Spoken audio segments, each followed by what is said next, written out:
I am continuing the question and answer of the chapter pressure, and this is sixth part of this question answer. This question is related to the diagram.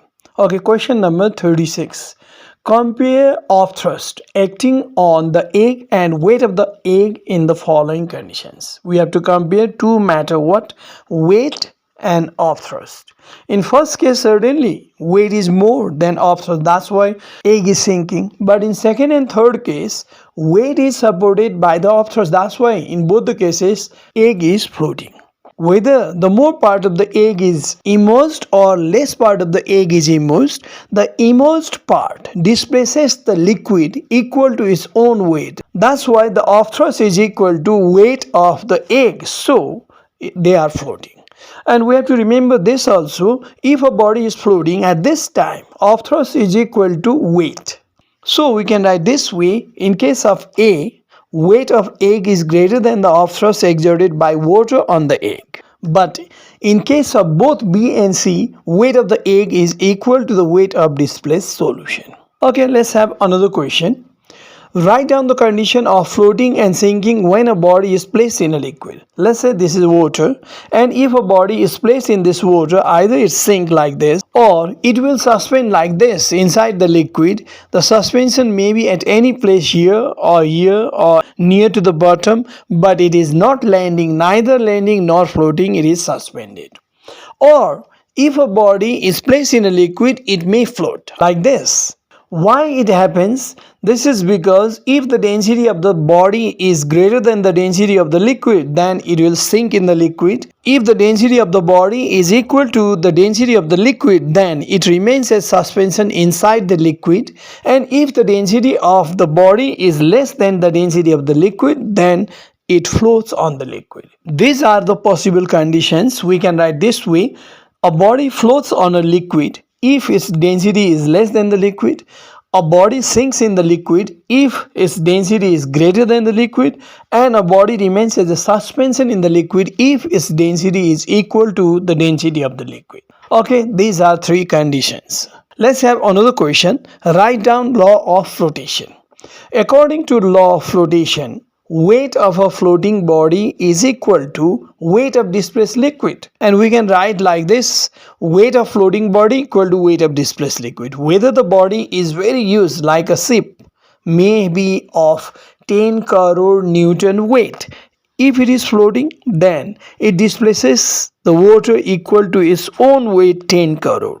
But if a piece of wood having weight just 1 Newton is floating, it displaces the water equal to its own weight, that is 1 Newton. Okay, now another question. According to the law of flotation, on which condition does a piece of wood float in water? Just before this I told you, I am saying the same. According to the law of flotation, when a piece of wood displaces the water equal to its own weight, then it floats on water. Okay, let's have another question. Verify the law of flotation experimentally.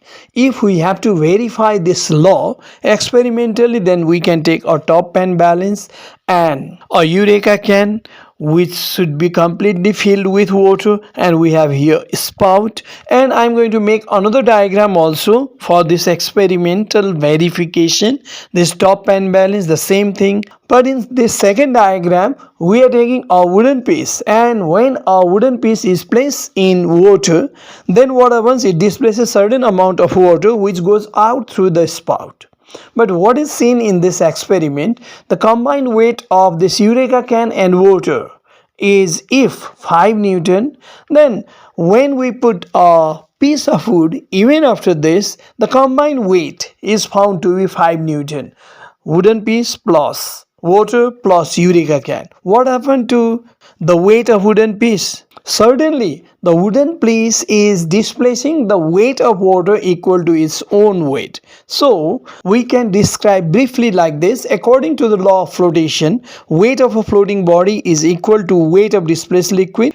As shown in the diagram, weight of a eureka can completely filled with water is 5 Newton. When a small piece of stone is placed in it, the combined weight, remains the same, 5 Newton. It proves that a floating body displaces the liquid equal to its own weight. This way we can verify law of flotation experimentally.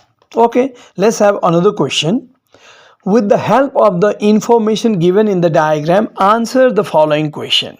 Now we have similar type of diagram. The same eureka can completely filled with water placed over top pan balance and wooden piece is placed over it.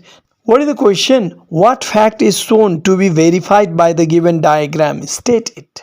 The fact is told, we can write this way: given diagram verifies law of flotation experimentally. Or we can say experimental verification of law of flotation. According to this law, a floating body displaces the liquid equal to its own weight. Okay. Now, next question. What will be the difference of weight in two different cases shown in the diagram? In both the diagram A and B, weight shown by the top pan balance will be equal. Let's go to next question. Question number 42. What is the difference between the flying of air-filled balloon and hydrogen-filled balloon?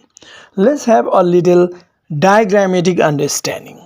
This balloon is filled with air. That's why we can say that its weight is equal to the air which is filled inside it and the weight of the balloon. With this combined weight, it tries to move down. But on the other side, a vertically upward force X on this body which is equal to weight of displaced air, because according to Archimedes principle, an off thrust X on it which is equal to weight of displaced air.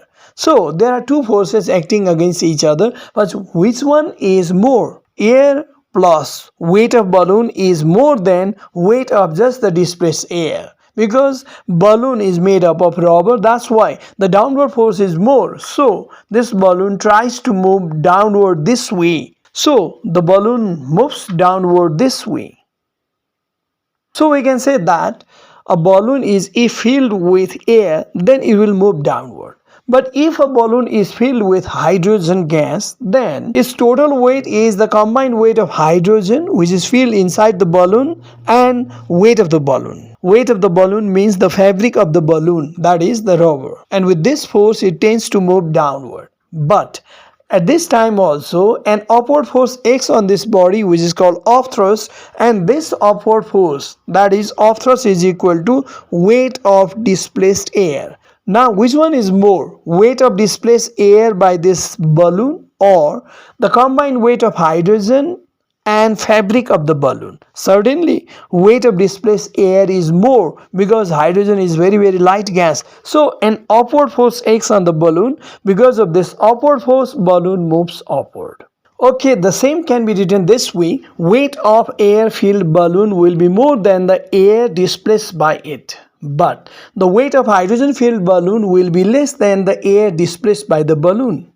So, according to Archimedes principle, off thrust is equal to weight of displaced fluid. So, the off thrust on the air-filled balloon is less than its weight. So, it falls down, but off thrust on hydrogen-filled balloon is more than the weight of balloon. So, hydrogen-filled balloon rises up. Okay, let's have another question. Question is, weight of an object is decreased when immersed in water. Which law does this statement represent? We can say Archimedes principle. This is very simple. Okay, another question. Why a ship loaded with cargo immerses more in water? It can be understood with the help of this diagram. Look at this is a ship which is heavily loaded with cargo. And this is another ship which is not heavily loaded. Now, if we compare these two, we can assume that the first one is heavily loaded. That's why let's say its weight is 10 crore Newton. And according to law of flotation, it will float only when it displaces 10 crore Newton of water. To displace 10 crore Newton of water, it has to immerse more in water.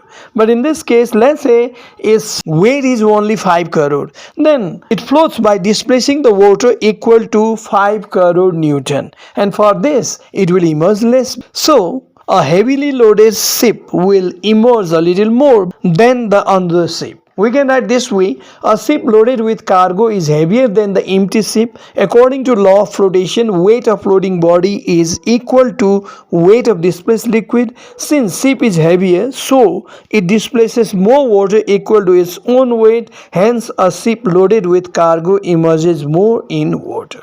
Okay, now I want to stop. We'll meet in another class with some other questions.